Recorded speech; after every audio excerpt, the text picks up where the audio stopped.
जय Hind all of you. आज के इस वीडियो लेक्चर से हम एथिक्स के कुछ महत्वपूर्ण विषयों यानी कि इम्पॉर्टेंट टॉपिक्स के बारे में चर्चा करने की शुरुआत करेंगे। ये जो टॉपिक यानी कि विषय होंगे रैंडमली चूज़ किए जाएंगे। इसके पीछे कारण क्या है वो समझिए कि जब आपने एमपीपीएससी मेंस का सिलेबस देखा होगा तो जो एथिक्स को छोड़कर एमपीपीएससी मेंस के अदर सब्जेक्ट्स हैं उनमें कहीं ना कहीं तथ्यों का समावेश ज़्यादा होता है। इसके अलावा उन विषयों के अंतर्गत यदि आप बात करें तो उसमें भी एक निश्चित दायरा आपको दिखाई देगा। वो कैसे? उदाहरण के लिए यदि हम यहाँ पे इतिहास यानी कि हिस्ट्री की बात करें तो आपको समझना होगा कि इतिहास को हम 3 पार्टों में यानी 3 भागों में बांट देते हैं। पहला प्राचीन कालीन इतिहास, दूसरा मध्यकालीन इतिहास और तीसरा है आधुनिक इतिहास। प्राचीन कालीन इतिहास में यदि भारत के प्राचीन कालीन इतिहास की बात की जाए, मध्यकालीन इतिहास और आधुनिक कालीन इतिहास की बात की जाए तो कहीं ना कहीं हमारे मन में एक निश्चित दायरा दिखाई देता है कि यदि आधुनिक भारत के इतिहास से तो उसमें जो भारत की आज़ादी को लेकर चलाए गए मूवमेंट यानी कि आंदोलन है उससे निश्चित ही प्रश्न पूछे जा सकते हैं। इसके अलावा जो महत्वपूर्ण व्यक्ति हैं उन आंदोलनों को जो आंदोलन हुए हैं उनको लेकर तो उनसे भी प्रश्न पूछे जा सकते हैं। इसके अलावा मध्यकालीन इतिहास की बात हो रही है तो निश्चित ही मुगलकालीन व्यवस्था के बारे में और उनके महत्वपूर्ण व्यक्तियों के बारे में पूछा जा सकता है कि राजस्व व्यवस्था या प्रशासनिक व्यवस्था कैसी थी, उसके बारे में आर्थिक व्यवस्था कैसी थी, ये सारी बातों के बारे में पूछा जा सकता है। वहीं प्राचीन कालीन इतिहास की बात होगी तो हड़प्पा सभ्यता से वैदिक संस्कृति से भी प्रश्न पूछे जा सकते हैं। तो कहीं ना कहीं इन विषयों को लेकर हमारे मन में एक निश्चित दायरा पहले से स्थापित होता है। इसके अलावा और भी कई सारे विषय हैं, जैसे हम अर्थशास्त्र की ही बात कर लें तो उसमें भी हमें पता है कि जीडीपी को लेकर, जीएनपी को लेकर, इन्फ्लेशन यानी कि मुद्रास्फीति को लेकर, कृषि को लेकर, उद्योग को लेकर और भी बहुत सारे ऐसे महत्वपूर्ण विषयों को लेकर किस प्रकार के प्रश्न पूछे जा सकते हैं, जिसमें मध्य प्रदेश का भी जो महत्वपूर्ण विषय हैं उनको भी शामिल किया जाता है। तो ऐसे काफ़ी सारे विषयों को यहाँ पर तथ्यों के साथ हमें याद रखना भी संभव हो पाता है। लेकिन जैसे ही हम एथिक्स की तरफ आते हैं तो एथिक्स में हमें ये निश्चित दायरा कहीं दिखाई नहीं देता है। जब आप किसी विषय के बारे में सोच रहे होते हैं तो उसके प्रश्न आपके मन में अपने आप आने लगते हैं। यदि आप इस एग्ज़ाम की तैयारी कर रहे हैं, जैसे अगर एमपीपीएससी मेंस में जियोग्राफी यानी भूगोल की बात की जाए तो मिट्टी एक टॉपिक ले लिया जाए तो मिट्टी के प्रकार, मिट्टी क्या है और भी इसके काफ़ी सारे जुड़े हुए प्रश्न आपके मन में आ जाएंगे। लेकिन जब एथिक्स आएगा तो एथिक्स को लेकर कब कौन से प्रश्न आपके एग्जाम में पूछे जा सकते हैं उसमें आपके मन में एक अनिश्चितता होती है और उसमें आंसर आप क्या लिखेंगे, और यदि अगर आपके पास रैंडम क्वेश्चन आ गया तो उसमें क्या आंसर लिखेंगे, तो ये कहीं ना कहीं आपके मन में एक अनिश्चितता चलती रहती है। इसी वजह से मैंने आज यहाँ पर रैंडम क्वेश्चन को चूज करने का निर्णय लिया है, क्योंकि जो एथिक्स है उसमें किसी भी लोक सेवक की जो निर्णय लेने की क्षमता है, कार्यवाही करने की क्षमता है, उस परिस्थिति में उसके व्यवहार की जो कुशलता है उसका आकलन किया जाता है। क्योंकि यहाँ पर अनेकों परिस्थितियाँ उत्पन्न होंगी किसी भी लोक सेवक के सामने, तो उन परिस्थितियों में उसका व्यवहार कैसा होगा, उसकी कार्यवाही क्या होगी, उसके निर्णय लेने की क्षमता क्या होगी, इन सभी का आकलन किया जाता है एथिक्स में। या यूं कहूं कि इसमें इस विषय में उस लोक सेवक को ढाला जाता है, उस व्यक्ति के अंदर जो जरूरी होता है लोक प्रशासन में। तो ऐसे महत्वपूर्ण जो विषय हैं वो सभी समाहित किए गए हैं एथिक्स में, ताकि एक अच्छे व्यक्तित्व का निर्माण किया जा सके लोक सेवक के अंदर। और ये काफ़ी अच्छा विषय है जिसमें हम काफ़ी महत्वपूर्ण सिद्धांतों के बारे में भी समझ पाते हैं, चाहे वो नैतिक सिद्धांत हो या और भी कई। तो उन्हीं सारी चीज़ों के बारे में हम बीच बीच में चर्चा करेंगे और एक टॉपिक को लेकर उससे कैसे प्रश्न पूछे गए हैं और इससे प्रीवियस ईयर में क्या क्वेश्चन आ चुके हैं, इन्हें भी जानते हुए हम इन टॉपिक्स को समझने का प्रयास करेंगे। आज के टॉपिक की यदि मैं बात करूं तो आज का टॉपिक है लोक प्रशासन में, लोक प्रशासन में सत्यनिष्ठा का तात्पर्य। ये जो टॉपिक मैंने लिया है ये ऑलरेडी एमपीपीएससी मेंस 2018 में क्वेश्चन के रूप में पूछा जा चुका है। इसके अलावा, तात्पर्य के अलावा, इसमें जो एक और प्रश्न बना सकते हो कि लोक प्रशासन में यानी पब्लिक एडमिनिस्ट्रेशन में सत्यनिष्ठा का क्या लाभ है या का लाभ या महत्व, ये सभी लगभग आपको एक जैसे ही यहाँ पर दिखाई देंगे। तो लोक प्रशासन में सत्यनिष्ठा का क्या तात्पर्य, लाभ या महत्व की यदि हम बात करें तो एथिक्स में सबसे महत्वपूर्ण होता है चीज़ों को समझना, प्रश्नों को भी समझना। तो यहाँ पे लोक प्रशासन में सत्यनिष्ठा के तात्पर्य की बात की जा रही है या महत्व की या लाभ की बात की जा रही है। तो महत्वपूर्ण क्या होगा, सत्यनिष्ठा को समझना। अब सत्यनिष्ठा क्या है, सबसे ज़रूरी है आपके लिए जानना कि सत्यनिष्ठा क्या है। तो सत्यनिष्ठा को समझने की शुरुआत करते हैं हम यहाँ पर, जिसे हम उदाहरणों के तहत भी समझेंगे, क्योंकि एथिक्स बिना एग्जाम्पल्स के, बिना उदाहरणों के आपको समझ में नहीं आएगा। तो बीच बीच में मैं यहाँ पे उदाहरण आपको देते चलूँगा। सबसे पहले मैं यहाँ पे बात कर लूँ यदि सत्यनिष्ठा की, क्या है सत्यनिष्ठा और क्या सत्यनिष्ठा और निष्ठा में भी कोई अंतर होता है, ये हम समझेंगे यहाँ पर। सबसे पहले तो समझिए सत्यनिष्ठा क्या है। इसे भी यदि मैं एक उदाहरण के तौर पे यदि बताऊं, किसी व्यक्ति के जो गुण हैं उनके आधार पे बताऊं, तो उसे कैसे बता सकते हैं वो समझिए कि जब कोई व्यक्ति ईमानदारी से अपने कर्तव्यों का निर्वहन करता है, अपने कर्तव्यों का निर्वहन करता है, इसके अलावा उसका जो आचरण है वो नैतिक सिद्धांतों के अनुरूप है, मतलब जो उसका आचरण है वो उसी तरह है जैसे कि नैतिक सिद्धांत में आधारित है, मतलब बताया गया है। तो वह व्यक्ति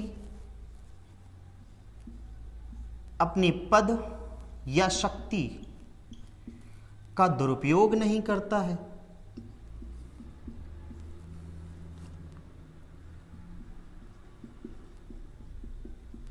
चाहे वो स्वयं के हित की बात हो,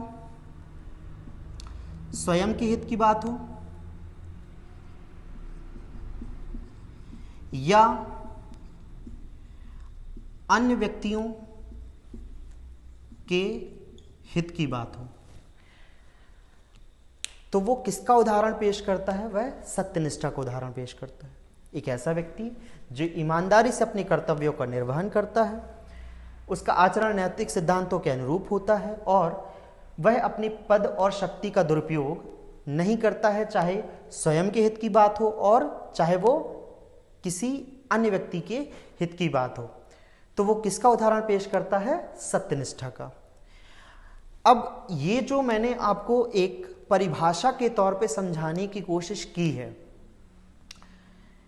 यही सबसे ज्यादा कठिनाई उत्पन्न करता है एक विद्यार्थी के लिए कि ऐसी कितनी ही परिभाषाएं हम याद रख सकते हैं और एग्जैक्टली कैसे ही हम वहां पे लिख सकते हैं, क्योंकि ऐसी परिभाषाएं बिल्कुल यहाँ पे वर्ड टू वर्ड लिखना यानी शब्दों को आधार बनाते हुए लिखना उतना आसान नहीं होता है। और जब इससे मिलता जुलता कोई प्रश्न पूछा जाएगा तो वहाँ पर हम किस तरह इसको जोड़ के लिखेंगे। तो इसके लिए उदाहरणों का उपयोग बहुत अच्छे से कर सकते हैं आप। अब इसी को जब मैं एक उदाहरण से समझाऊंगा कि किस तरह से कोई व्यक्ति ईमानदारी से अपने कर्तव्यों का निर्वहन करेगा, उसका आचरण नैतिक सिद्धांतों के अनुरूप होगा और वो अपनी पद और शक्ति का दुरुपयोग नहीं करेगा, चाहे वो किसी के भी हित की बात हो, तो इसे हम उदाहरण से कैसे समझेंगे वह समझ लीजिए। यहाँ पर मैं यहाँ पर उदाहरण ले लेता हूँ। उदाहरण के लिए मैं यहाँ पर पहले तो सत्यनिष्ठा और निष्ठा, इन दो को अलग अलग तरह से समझाऊंगा। अब सिर्फ सत्यनिष्ठा को समझाने के लिए मुझे निष्ठा को समझाने की आवश्यकता नहीं है, बल्कि यहां पर आपको समझना होगा कि जो मैंने आपको आज टॉपिक या जो प्रश्न बताया है कि लोक प्रशासन में सत्यनिष्ठा का महत्व, तो महत्व कैसे समझ में आएगा या तात्पर्य कैसे समझ में आएगा या और भी इससे जुड़े हुए फैक्ट्स कैसे समझ में आएंगे, तो वो समझिए कि जब आप इसको कंपेयर करेंगे। अब वो कंपेयर किस तरह करेंगे वो समझिए। यहां पे मैं एक उदाहरण ले लेता हूं सत्यनिष्ठा में रामायण का। रामायण में किसका उदाहरण ले लेता हूं? सत्यनिष्ठा का। इसके लिए समझना होगा कि रामायण में राम जी और रावण के बीच में युद्ध हुआ था। यदि आपसे पूछा जाए सत्य की तरफ कौन थे और असत्य की तरफ कौन था, तो आप निश्चित ही बता देंगे कि सत्य की तरफ राम भगवान थे और असत्य की तरफ रावण था। अब यहां पे नैतिक सिद्धांत क्या कहता है? नैतिक सिद्धांत कहता है कि आपको सत्य की तरफ या सत्य को सहयोग प्रदान करना चाहिए। यहां पे यदि हम बात करें रावण के भाई की, तो रावण का भाई था विभीषण। तो रावण का भाई विभीषण था, उसने सत्य का साथ दिया। उसने किसका साथ दिया? सत्य का साथ दिया, मतलब कि राम भगवान का साथ दिया। जबकि वो भाई किसका है? रावण का, लेकिन उसने सत्य का साथ दिया, मतलब नैतिक सिद्धांतों को अपनाया। क्योंकि यहां पर जो नैतिक सिद्धांत है वह कहता है, इतना नैतिक सिद्धांत तो सभी को पता होगा, जो इसके लिए आवश्यक है समझने के लिए कि नैतिक सिद्धांत क्या होता है, कि सत्य का साथ दो या असत्य का। तो आपको भी पता होगा कि नैतिक सिद्धांत के तहत आप कह सकते हैं कि हमेशा किसका साथ देना चाहिए? सत्य का। और सत्य यहाँ पर आपको पता है, इसमें भी कोई डाउट नहीं है कि किसकी तरफ था? राम जी की तरफ। तो यहाँ पर विभीषण का किसका साथ देना बनता था? सत्य की तरफ, मतलब कि राम भगवान की तरफ। और इसी वजह से उसने किसका साथ नहीं दिया? रावण का, जबकि वो उसका भाई था। तो यहाँ पे नैतिक सिद्धांतों के अनुरूप कार्य हो रहा है, तो इसी वजह से हमने इसे किस में रखा है? सत्यनिष्ठा में। अब यहीं पर यदि हम बात करें निष्ठा की, इसके लिए मैं उदाहरण लूंगा महाभारत का। तो महाभारत का उदाहरण लेने पर कैसे? महाभारत में पांडवों और कौरवों या कह सकते हो दुर्योधन के बीच में युद्ध हुआ था। ठीक है। अब यहां पे पांडवों के भाई थे कर्ण, और यहां पे जो आप बात करूंगा कि पांडव कैसे थे? सत्य की तरफ, और दुर्योधन था असत्य की तरफ। इसको आप एक और तरह से ले सकते हैं कि ये गलत था और पांडव सही थे। जो भी आप, ये मैंने जो भी चीज़ें बता रहा हूँ वो धार्मिक ग्रंथों पर आधारित है। जो आपने यहाँ पे महाभारत देखी होगी टीवी में, उस पर आधारित है। ये मैंने कुछ भी अपने मन से यहाँ पर जोड़ा नहीं है। तो आप ये बात समझिए कि कर्ण जो कि भाई है पांडवों का, लेकिन उसने साथ दिया दुर्योधन का। यहाँ मैं असत्य नहीं बोल रहा हूँ, यहाँ मैं बोल रहा हूँ दुर्योधन। तो समझना है आपको कि दुर्योधन का साथ दिया, लेकिन दुर्योधन तो असत्य को रिप्रेजेंट कर रहा था। फिर कर्ण ने इसका साथ क्यों दिया? क्योंकि कर्ण को ऐसे समय पर सहारा दिया गया था दुर्योधन के द्वारा जब उसके साथ कोई नहीं खड़ा हुआ था। तो इसकी वजह से उसकी जो निष्ठा थी वो दुर्योधन के प्रति थी। मैं यहां पे सत्यनिष्ठा नहीं बोल रहा हूं, मैं बोल रहा हूं निष्ठा। तो अब आप एक बात बताइए कि कर्ण ने जो दुर्योधन का साथ दिया तो इसने असत्य का साथ दिया, मतलब यहां पे उसने नैतिक सिद्धांतों के अनुरूप कार्य नहीं किया। तो इस तरह उसने कैसा कार्य किया? अनैतिक।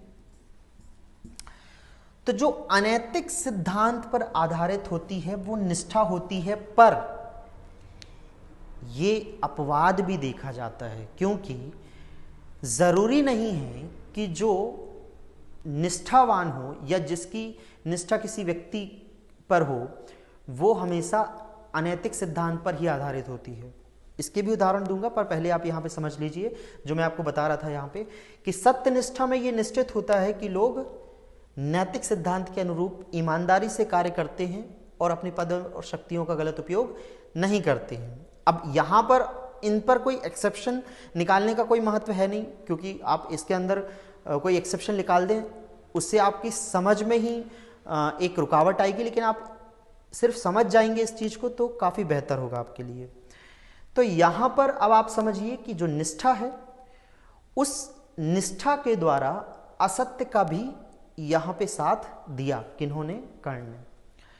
तो होपफुली निष्ठा और सत्यनिष्ठा में अंतर समझ में आया होगा। अब मैं यहाँ पे ये क्लियर कर देता हूँ कि जो निष्ठावान व्यक्ति होता है या जो निष्ठा का मार्ग अपनाता है तो ज़रूरी नहीं कि वो अनैतिक सिद्धांत के अनुरूप ही कार्य कर रहा है, क्योंकि निष्ठा और सत्यनिष्ठा एक समय एक भी हो जाती है। कहाँ पर? वो समझिए, जब आप अपने परिवारों के हित की बात कर रहे हैं, आप अपने परिवार के हित की बात कर रहे हैं तो वहाँ सही गलत सत्य असत्य कुछ नहीं होता है।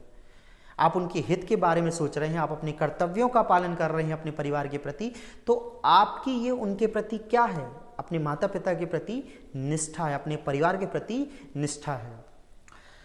यदि अभी भी समझ में नहीं आया तो एक और उदाहरण समझिए कि आप और आपका कोई भाई या दोस्त बाइक पर किसी जगह पर जा रहे हैं।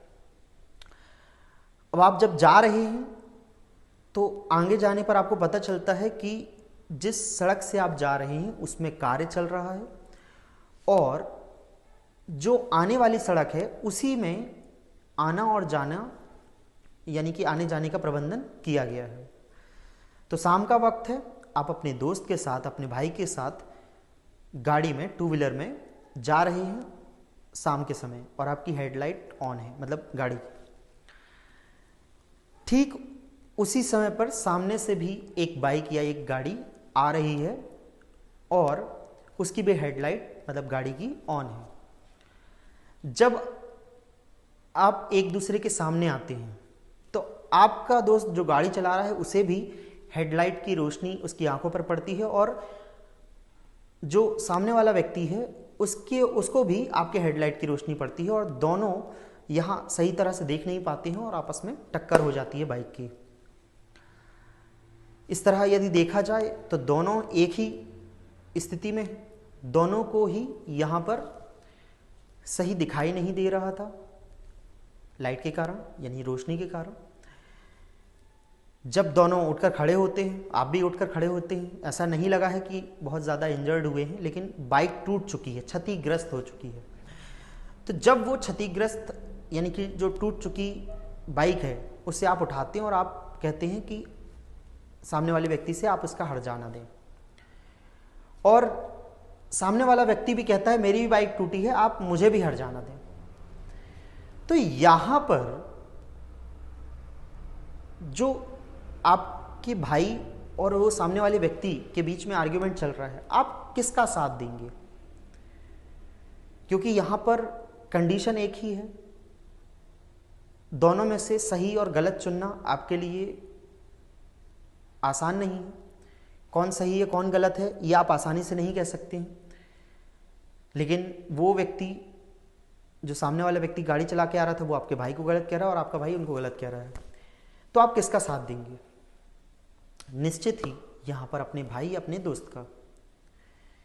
तो यहां पे सही गलत सत्य असत्य से आपका कोई लेना देना नहीं है, लेकिन आपने यहां पर अपने भाई अपने दोस्त के साथ दिया तो ये आपकी क्या है? निष्ठा। हाँ, आप छोड़ के भाग जाएं उस पर कोई कंडीशन नहीं है यहाँ पे कि मैं वहाँ से भाग जाऊँगा, मुझे कोई मतलब ही नहीं है ना। तो ऐसा करें तो वो अलग है, एक्सेप्शन के तौर पे ले सकते हैं, लेकिन आपको वहीं खड़े रहना है तो आप किसका साथ देंगे? तो साथ देंगे जिसका भी, तो उसके पीछे आपकी क्या है? एक निष्ठा, क्योंकि आप अपने दोस्त या अपने भाई का साथ दे रहे हैं। तो वहां पे निष्ठा और सत्यनिष्ठा के बीच में कोई अंतर नहीं है। लेकिन इस कंडीशन में आपको यहां पे देखना पड़ेगा कि जब विभीषण ने अपने भाई के विरोध में किसी व्यक्ति का साथ दिया, जो कि राम भगवान है, उनका साथ दिया, तो वो क्या थी? सत्यनिष्ठा, क्योंकि वो नैतिक सिद्धांतों के अनुरूप थी। वहीं यहां पे जब कर्ण ने दुर्योधन का साथ दिया तो वो अनैतिक सिद्धांत के अनुरूप था, तो वह क्या कहलाएगी? सिर्फ निष्ठा। निष्ठा क्यों? क्योंकि जरूरत पड़ने पे दुर्योधन ने उसका साथ दिया था। अब ये तो काफी बड़े उदाहरण आपको लग रहे होंगे और इससे आप अपने प्रश्न का उत्तर पालें वो भी आपको यहाँ पे आसानी से आ नहीं रहा होगा। तो इसके लिए मैंने अलग से एक उदाहरण आपके सामने डिस्कस करने की बात की है कि जो आज के वातावरण से मिलता जुलता उदाहरण है वो समझिए। यहाँ तो सिर्फ मुझे सत्यनिष्ठा और निष्ठा के बीच में अंतर बताना था, क्योंकि इसका बहुत महत्व है आपके प्रश्न के उत्तर को समझने में। और जब आप इस चीज को उदाहरण से बहुत अच्छे से समझ जाएंगे तो निश्चित ही आपको ये फैक्ट या जो लाइनें होंगी, जो इसका उत्तर होगा, वो काफी अच्छे से याद भी रहेगा। ये मेरा प्रयास रहेगा। निश्चित ही वो आपको माइंड में कहीं ना कहीं किसी कोने में रह जाएगा, ऐसा मैं बिल्कुल प्रयास करूंगा। आप देखिए यहाँ पे उदाहरण की शुरुआत ही मैं कर देता हूं यहाँ पर, वो समझिए, फिर मैं यहाँ पे अलग से लिख के बताऊंगा कि मान के चलिए कि यहां पे यदि मैं बात करूं आपको ही उदाहरण में ले लेता हूं कि आप अभी पढ़ाई कर रहे थे और आपके पिता किसी साहूकार के यहां नौकरी करते थे। उनको जो सैलरी यानी कि जो वेतन मिलता था वो इतना नहीं था या इतना काफ़ी नहीं था कि आप पढ़ाई भी जारी रख सकें। जब ये बात आपके पिताजी जहाँ काम करते हैं उन साहूकार को पता चलती है तो वो आपके पढ़ाई की जिम्मेदारी उठा लेते हैं और जब तक आपकी नौकरी नहीं लग जाती है तब तक के लिए आपको पढ़ने के लिए जो भी खर्च होता है वो प्रदान करने की बात कहते हैं। आप भी काफ़ी कठोर मेहनत करते हैं और एक दिन लोक सेवा की परीक्षा देकर पुलिस के किसी उच्च पद पर नियुक्त होते हैं। समय बीतता है, आप अपने गृह जिला में आती हैं, आपका ट्रांसफ़र आपके गृह जिला यानी कि होम डिस्ट्रिक्ट में हो जाता है। एक दिन जब आप नए सड़क कानून, जो नया सड़क कानून आया है, उसका पालन नहीं करने वाले लोगों पर कार्रवाई कर रहे होते हैं, उन पर जुर्माना लगा रहे होते हैं और उन्हें पकड़ने के लिए बैठे हुए होते हैं, उसी समय उन्हीं साहूकार को जिन्होंने आपकी पढ़ाई का खर्चा उठाया था, व्यय किया था, वो उस नए सड़क कानून अधिनियम का उल्लंघन, जो नए सड़क कानून है उसका उल्लंघन करते हुए पाए जाते हैं और उन्हें पकड़ के आपके सामने पेश किया जाता है कि ये जो नया सड़क कानून है उसका उल्लंघन कर रहे थे, नियमों का पालन नहीं कर रहे थे और इनके ऊपर भी जुर्माना लगाया जाना चाहिए। जैसे ही वो आपको देखते हैं वो भावुक हो जाते हैं कि ये तो वही बच्चा है जिसकी मैंने सहायता की है, ये तो हमारा छोटू है जिसको हमने पढ़ने के लिए इतना सहारा दिया था या इतना इसके ऊपर खर्च किया था। अब आप एक प्रशासनिक पद पर एक लोक सेवक के तौर पर बैठे हुए हैं और लोक प्रशासन का कार्य कर रहे हैं और आपके सामने जो व्यक्ति आता है उन्होंने आपकी इस पद तक पहुंचने में आपकी सहायता की थी। अब इस स्थिति में जब वो आपको बहुत ही भावुक तौर से आपको देख लिए हैं, आपको पहचान लिए हैं और वो सबको बता रही है कि मैं इन्हें काफ़ी अच्छी तरह से जानता हूँ बहुत ही घनिष्ठ संबंध हैं आपके और उनके, तो आप क्या करेंगे? उस समय जनता भी आपको देख रही है, आपके कर्मचारी भी आपको देख रहे हैं, क्या करेंगे आप? आपके पास दो कंडीशन यहां पर है। कौन सी कंडीशन? एक तो सत्यनिष्ठा वाली और एक निष्ठा वाली। वो कैसे? देखिए, अभी तक तो आप समझ चुके होंगे कि जो सत्यनिष्ठा है वो नैतिक सिद्धांत पर आधारित होती है, और जो निष्ठा है वो कभी कभी नैतिक सिद्धांत और कभी कभी अनैतिक सिद्धांत पर आधारित होती है। इस अंतर को अगर आप समझ लेंगे तो काफी जल्दी आपको यहाँ पे याद हो जाएगा। जो सत्यनिष्ठा है वो किस पर आधारित हो गई है यहाँ पर? तो यहाँ पे नैतिक सिद्धांत, और जो निष्ठा है वो कभी कभी कह सकते हो आप, कभी कभी, क्योंकि मैं यहाँ पे बता चुका हूँ कि निष्ठा यहाँ पे सत्यनिष्ठा के रूप में भी देखी जाती है, और कभी कभी नैतिक सिद्धांत पर, क्योंकि अब अगर आप परिवार का लालन पालन पोषण कर रहे हैं तो उनके प्रति आपकी जो निष्ठा है वो भी नैतिक सिद्धांत के अनुरूप देखा जाएगा। तो यहाँ पे कभी कभी अनैतिक सिद्धांत बात कर सकते हो यहाँ पे। तो अनैतिक सिद्धांत या अनैतिकता पे भी आधारित होती है निष्ठा कभी कभी, और वो भी, और यहाँ पे लेकिन नैतिक सिद्धांत पर ही आधारित होती है, नैतिक सिद्धांत के अनुरूप होती है सत्यनिष्ठा। तो इसे कैसे आप पढ़ेंगे, कैसे इसे मतलब उस सिचुएशन में उतारेंगे कि जब वो आपको देख रहे हैं, अब वो ये बता रहे हैं सबको कि वो आपको बहुत अच्छे से जानते हैं, आपके और उनके बहुत घनिष्ठ संबंध है, लेकिन आप उसी दौरान सबके ऊपर बहुत ही कठोर कार्यवाही कर रहे हैं। नए सड़क कानून है उसका जो नियम है उसके पालन न करने पर आप बहुत कठोर कार्यवाही कर रहे हैं, लोगों पर जुर्माना लगा रहे हैं। तो यहाँ पर अब आप उन साहूकार के साथ कैसा व्यवहार करते हैं, उनके ऊपर जुर्माना लगाते हैं या नहीं लगाते हैं, ये सब देख रहे हैं आपके कर्मचारी भी, जनता भी। तो यहाँ पर पहले हम बात कर लेते हैं सत्यनिष्ठा की। तो सत्यनिष्ठा में नैतिक सिद्धांत के अनुरूप कार्य होगा। तो यहाँ पे सबसे पहले मैं बात करूंगा व्यवहार की। तो व्यवहार की यदि मैं बात करूं तो व्यवहार, पहले तो मैं यहां ये बोल दूं कि आपका व्यवहार अन्य के साथ जैसा होगा वैसा ही होना चाहिए साहूकार के साथ, मतलब एक समान या बराबर।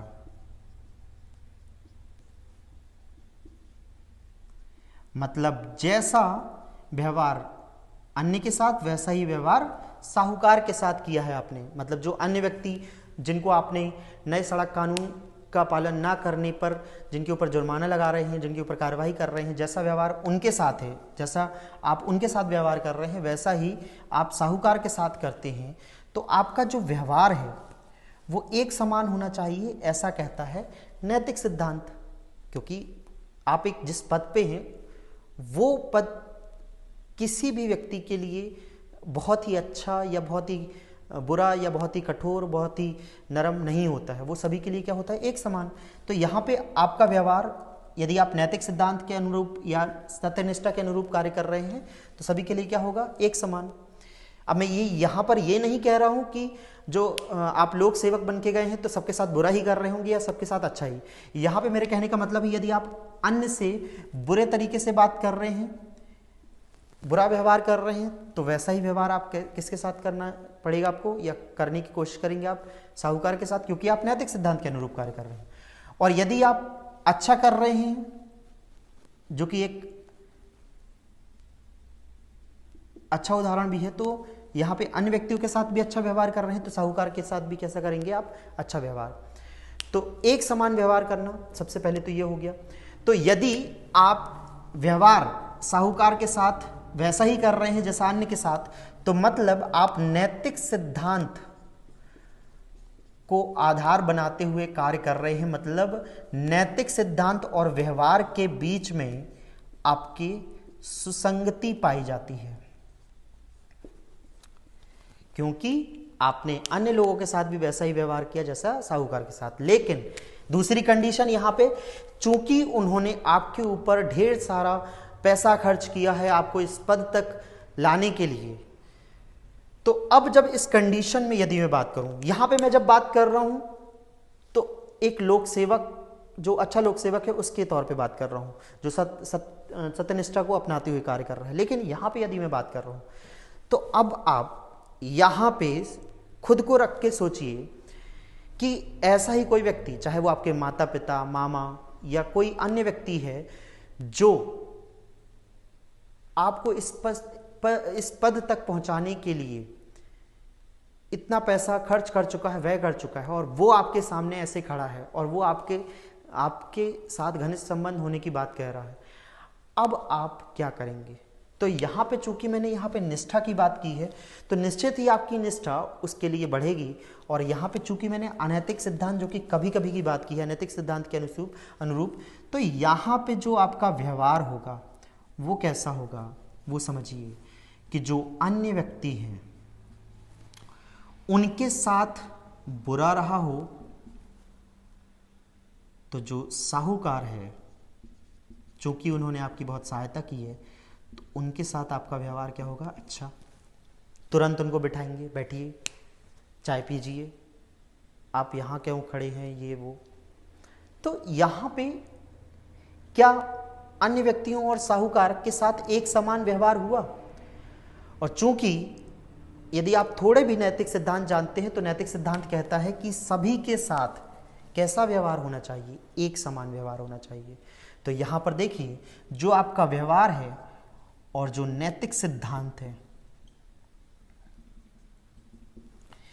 इनके बीच क्या सुसंगति पाई जा रही है? जी नहीं, बिल्कुल नहीं। तो यहाँ पे नैतिक सिद्धांत और व्यवहार के बीच सुसंगति नहीं पाई जाती है। सो होपफुली ये समझ में आ गया होगा कि यदि सत्यनिष्ठा की हम बात कर रहे हैं, तो लोक सेवक के व्यवहार और नैतिक सिद्धांत के बीच में सुसंगति पाई जाती है। इसके अलावा अब अगली जो कंडीशन होगी वो क्या होगी, वो देख लीजिए। यहाँ पे जो दूसरी कंडीशन होगी वो ये होगी कि जुर्माना। अब यहां पर ये कंडीशन देखिए कि जो साहूकार है, उन्होंने नए सड़क कानून का उल्लंघन किया है और उसके अनुसार उनके ऊपर जुर्माना आरोपित होना चाहिए। तो अब आपके पास दो कंडीशन है, अन्य के ऊपर जुर्माना आरोपित करें, और यदि आप नैतिक सिद्धांत के अनुरूप कार्य कर रहे हैं, तो चूंकि सब एक समान है, जो ऑलरेडी देख चुके हैं, तो जुर्माना साहूकार के ऊपर भी लागू होना चाहिए, चूंकि आप नैतिक सिद्धांत के अनुरूप कार्य कर रहे हैं। तो यहां भी आपने किसका सहारा लिया? नैतिक सिद्धांत। तो यहां पर जो नैतिक सिद्धांत लागू करते हुए आपने इनके ऊपर जुर्माना आरोपित किया, तो आपके नैतिक सिद्धांत और नैतिक सिद्धांत के बीच में क्या पाई जा रही है? सुसंगति पाई जा रही है। तो नैतिक सिद्धांत व्यवहार, दोनों के बीच में अगर आप सत्यनिष्ठा के तहत कार्य कर रहे हैं तो सुसंगति पाई जाएगी। लेकिन अब यहाँ पे मैं बात कर रहा हूँ सिर्फ निष्ठा के समय पे, क्योंकि आपकी निष्ठा उन साहूकार के प्रति होनी चाहिए जिन्होंने आपको पढ़ने के लिए जो व्यय है या जो खर्च है उसका वहन किया। तो यहाँ पे अगर मैं जुर्माना की बात करूँ, तो यहाँ पे दो कंडीशन है कि अन्य व्यक्तियों के ऊपर तो जुर्माना वही आरोपित होगा जो आप कर रहे हैं, लेकिन यहाँ पर आप साहूकार के ऊपर जुर्माना आरोपित नहीं करते हैं, क्योंकि यहाँ पे तो हम बात कर रहे हैं नैतिक सिद्धांत और निष्ठा की, क्योंकि आपकी निष्ठा साहूकार के प्रति है, क्योंकि उन्होंने आपको इस पद तक पहुंचाया है। तो यहाँ पर, और यहाँ पे मैं ये कहूँ कि आप 1 मिनट के लिए अपना मोबाइल पॉज कीजिए, मतलब कि वीडियो को पॉज कीजिए और सोचिए कि आपके सामने ऐसा ही कोई व्यक्ति आ गया है और आप उस लोक सेवक के पद पे हैं, आप इंस्पेक्टर हैं, आप डीएसपी हैं, आप कुछ भी हैं, और वो आपके सामने आ जाता है जिसने आपकी बहुत सहायता की जब आप उस पद पे नहीं थे। तो आप क्या करेंगे? रोकिए और देखिए आपके आसपास कोई नहीं है, और फिर खुल के बोलिए कि क्या करेंगे आप। आपके मन से आवाज़ निकलेंगी कि आप उसकी सहायता करेंगे, आप उससे अगर ऐसी कंडीशन आती है तो धीरे से जाने देंगे या छोड़ देंगे। दोनों ही कंडीशन है, कोई दिक्कत नहीं है। ये भी अपनाते हैं तो भी कोई दिक्कत नहीं है। यदि आप ये अपनाते हैं तो आपको एक सत्यनिष्ठा वाला व्यक्ति समझा जाएगा, जो सत्यनिष्ठा का नैतिक सिद्धांतों का उपयोग करते हुए अपनी कार्यवाही करते हैं। और यदि आप ये करते हैं तो इसमें भी कुछ नहीं होगा, बस ये देखा जाएगा या आप बता देंगे कि हमने अपनी उनके प्रति जो निष्ठा थी उसको जाहिर किया है। लेकिन अब इसके बाद जो होगा, जो आप समझ चुके हो कि इसके बाद जो आपकी पॉजिटिव या नेगेटिव इमेज जनरेट होगी या जो बनेगी, उसी से आपके इस प्रश्न का जो मैंने आपसे पूछा था कि लोक प्रशासन में सत्यनिष्ठा का महत्व, तात्पर्य या लाभ जो भी होंगे, तो वो अब आपको इस उदाहरण के बाद पता चलेगा। वो कैसे? तो अब मैं यहाँ पर जो सत्यनिष्ठा के तहत जो भी यहाँ पे लाभ हैं उनके बारे में यहाँ पर डिस्कस कर देता हूँ। तो इस उदाहरण को याद रखना है। इस नकारात्मक उदाहरण को मैं यहाँ पे डिस्कस नहीं कर रहा हूँ, क्योंकि यदि आप इस कंडीशन को अपनाते हैं, क्योंकि हमारा प्रश्न ही क्या था कि लोक प्रशासन में सत्यनिष्ठा का तात्पर्य या तो महत्व या तो आप कह सकते हैं यहां पे लाभ। तो यदि आप ये जो मैंने आपको बताया कि आप लोक सेवक हैं, पुलिस पर किसी एक बहुत बड़े पद पर आधारित हैं या नियुक्त हैं, और वहां पर आप रहते हुए लोक प्रशासन का कार्य कर रहे हैं, और यदि आप अपने लोक सेवक या लोक प्रशासन के कार्य करते समय सत्यनिष्ठा और नैतिक सिद्धांत के अनुरूप चलते हैं और इस तरह की कार्यवाही करते हैं कि सभी के साथ एक समान व्यवहार करते हैं, जो जुर्माना आप अन्य व्यक्तियों पे लगा रहे हैं वही अपनी पहचान वाले के ऊपर लगा रहे हैं। अब यहां पर ये देखिए कि इन दोनों समय सारी जनता आपके ऊपर देख रही है, क्योंकि ये तो ऑलरेडी कह चुके हैं कि ये तो हमारे पहचान वाले हैं, इनसे हमारे घनिष्ठ संबंध है। तो जनता भी आपको देख रही है और आपके साथ के जो पुलिस कर्मचारी हैं वो भी आपको देख रहे हैं कि आप इनके ऊपर जुर्माना लगाते हैं या नहीं लगाते हैं। सारे लोगों की निगाहें आपके ऊपर हैं, क्योंकि वो उसी समय भावुक होकर कह चुके हैं कि ये तो हमारे बहुत ही जान पहचान वाले हैं या इनसे हमारे काफ़ी घनिष्ठ संबंध है। तो यदि आप ये करते हैं तो जनता के सामने आपकी एक इमेज अलग होगी, और यदि आप ये कंडीशन फॉलो करते हैं तो आपका जो इमेज होगा वो कुछ अलग होगा।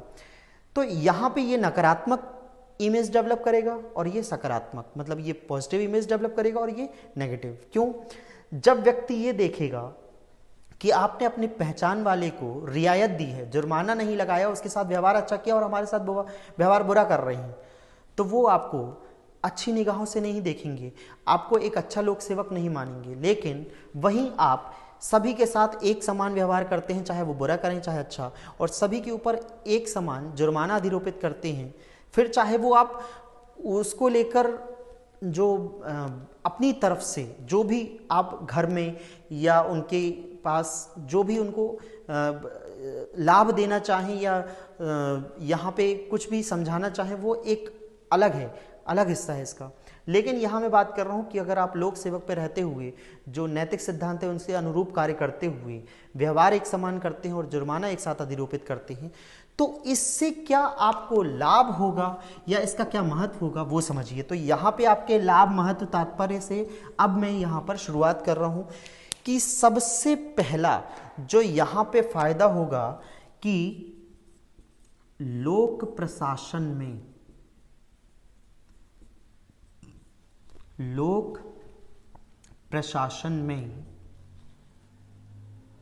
या लोक प्रशासन में लोक सेवक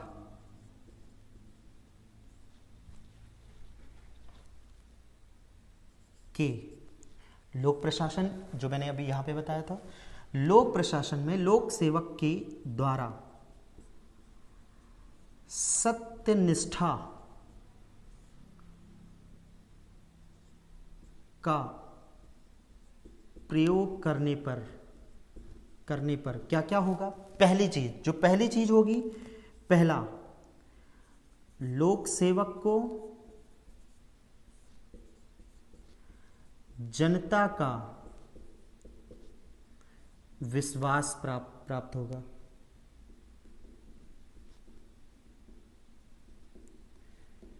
अब यहां पे जनता का विश्वास प्राप्त होगा वो समझिए कैसे, कि जब वो ये देख रहे थे कि आपने एक जैसा व्यवहार किया है, चाहे वो अन्य व्यक्ति हो चाहे वो आपके पहचान वाले हो, सभी के साथ आपने एक जैसा व्यवहार किया है, तो वो जनता जो है वो आपके ऊपर विश्वास करने लगेगी कि आप यहाँ पर कोई भी अनैतिक कार्य नहीं करते हैं, नैतिक रूप से कार्य करते हैं। तो इससे जनता का विश्वास आपको प्राप्त होगा।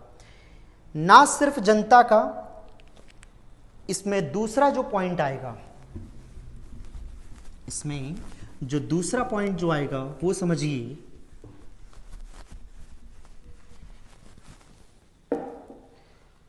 दूसरा जो पॉइंट होगा कि अपने कर्मचारियों का या सहकर्मचारियों का विश्वास प्राप्त होगा। जी हाँ, क्योंकि जब आप सभी के साथ एक समान व्यवहार करेंगे, चाहे वो आपके पहचान वाले हो या अन्य व्यक्ति हो, सभी के साथ एक समान व्यवहार करेंगे, एक समान जुर्माना अधिरोपित करेंगे, तो जो आपके कर्मचारी हैं वो भी समझ जाएंगे कि यहाँ पर आप नैतिक सिद्धांत के अनुरूप कार्य कर रहे हैं, तो उनका भी विश्वास आपके ऊपर बढ़ेगा। इसके अलावा यही खबर यदि आपके वरिष्ठ अधिकारियों तक पहुंचती है तो वरिष्ठ अधिकारियों का भी आपको विश्वास प्राप्त होगा। तो आप देखिए कि यहां पर यदि आप सत्यनिष्ठा का प्रयोग करते हैं तो आपको जनता का,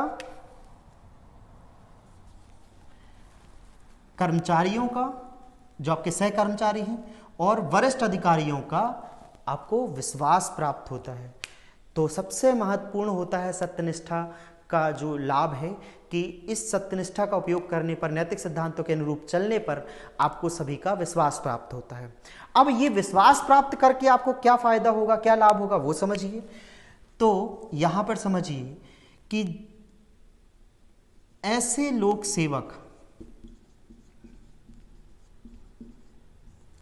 जो जनता, सहकर्मचारी और वरिष्ठ अधिकारियों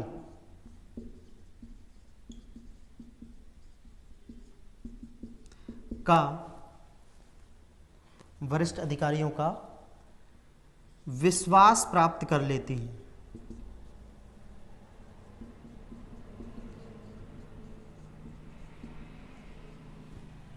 उन्हें सामाजिक परिवर्तन, क्योंकि आज भी समाज में कई सारे ऐसे गलत प्रथाएं, रूढ़िवादी प्रथाएं चल रही हैं जिन्हें आसानी से हटाया नहीं जा सकता है, लेकिन यदि आप जनता का, सहकर्मचारियों का और वरिष्ठ अधिकारियों का विश्वास प्राप्त कर लेते हैं तो आपको सामाजिक परिवर्तन करने या लोक कल्याणकारी कार्य करने में उनका मतलब जनता का, कर्मचारियों का और वरिष्ठ अधिकारियों का सहयोग प्राप्त होगा। तो विश्वास प्राप्त होने पर क्या होगा आपको कि आप कोई भी काम करेंगे, चाहे वो सामाजिक परिवर्तन से जुड़ा हो या लोक कल्याणकारी कार्यों से जुड़ा हुआ हो, इसमें आपको जनता का और कर्मचारियों का और वरिष्ठ अधिकारियों और भी अन्य व्यक्तियों का सहयोग या समर्थन प्राप्त होगा। और इससे क्या होगा, तो इससे एक और फायदा होगा। वो क्या, तो यहाँ पे ये जो भी मैं पॉइंट लिख रहा हूं, इन सभी पॉइंट्स को आप नोट डाउन कर सकते हैं, समझ सकते हैं। कोई पॉइंट नहीं समझ में आए तो पूछ भी सकते हैं। तो यहाँ पे जो अगला पॉइंट है वो समझिए कि जब इस तरह सभी का समर्थन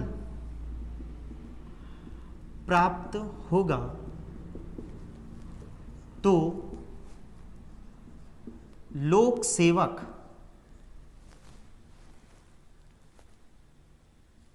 अपने कर्तव्यों का निष्पादन, मतलब एग्जीक्यूशन बोल सकते हैं आप इसे, निष्पादन करने के लिए प्रोत्साहित होंगे।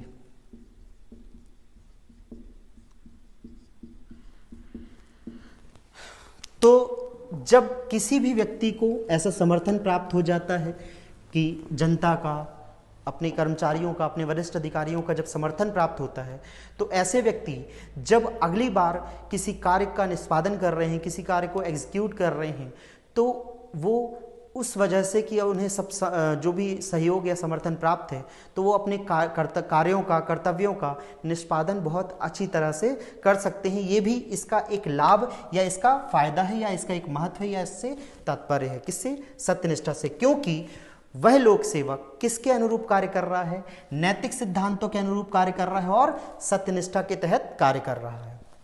इसके बाद अगला जो फायदा होगा वो समझिए कि ऐसे लोक सेवकों की उपस्थिति इस बात की पुष्टि करती है कि राज्य जिन वर्गों को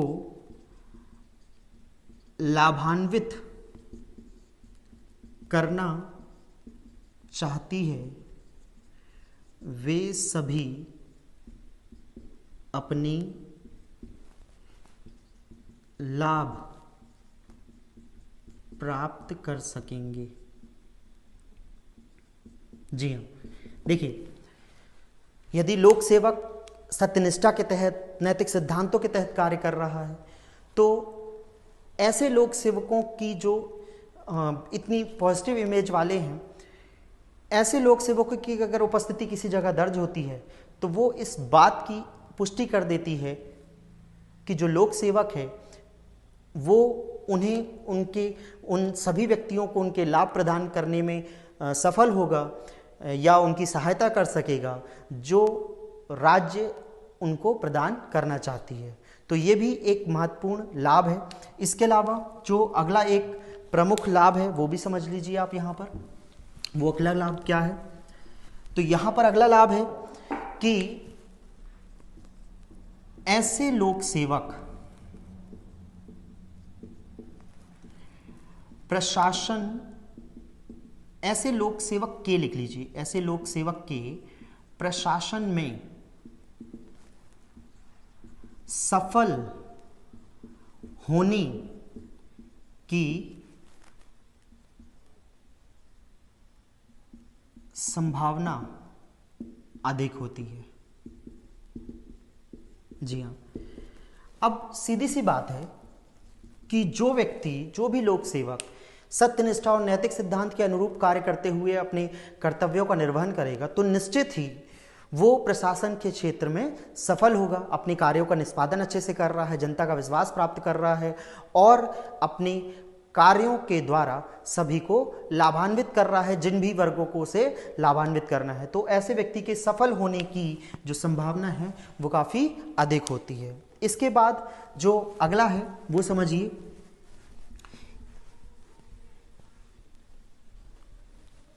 वो अगला क्या है वो समझिए, यहां पे 8वां है वो समझिए कि यदि ऐसे लोक सेवकों से कोई गलती हो जाती है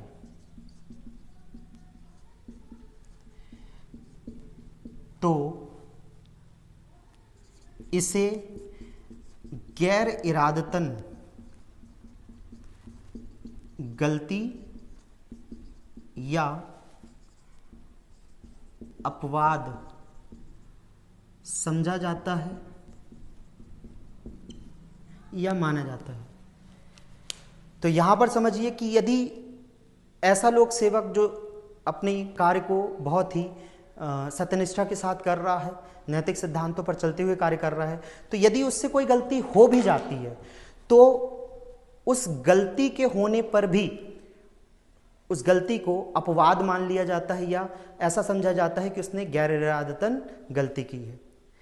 ऐसा आपने अपने घरों में भी देखा होगा कि ऐसा बच्चा जो काफ़ी अच्छे से पढ़ाई कर रहा होता है, सभी का कहना मानता है और उधम नहीं करता है या कोई भी यहाँ पे शैतानी नहीं करता है, तो यदि उस बच्चे से गलती से कोई घटना घटित हो जाती है, जैसे कि कोई बर्तन टूट जाता है, फ्लावर पॉट टूट जाता है या कोई भी यहाँ पे नुकसान हो जाता है, तो उसे अपवाद के रूप में लिया जाता है। बोला जाता है कि वो काफ़ी अच्छा बच्चा है, वो ऐसी गलती नहीं कर सकता, यहाँ अनजाने में उससे ऐसी गलती हो गई होगी। तो ऐसा ही लाभ उन लोक सेवकों को भी दिया जाता है यदि वो इस तरह की अपनी छवि सभी के सामने लेकर आते हैं या अपनी इस छवि को सभी के सामने प्रदर्शित करते हैं या इस तरह की छवि अपनी बनाने का प्रयास करते हैं। तो ये काफ़ी सारे आप कह सकते हो कि सत्यनिष्ठा के लाभ या सत्यनिष्ठा के महत्व हैं जो लोक प्रशासन में आपको दिखाई देते हैं।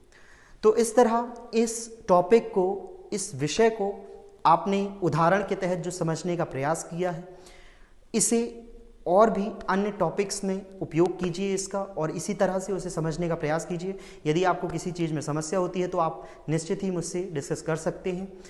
आज के लिए इस वीडियो में इतना ही। मिलते हैं अगले टॉपिक के साथ अगले वीडियो में। तब तक के लिए जय हिंद, जय भारत।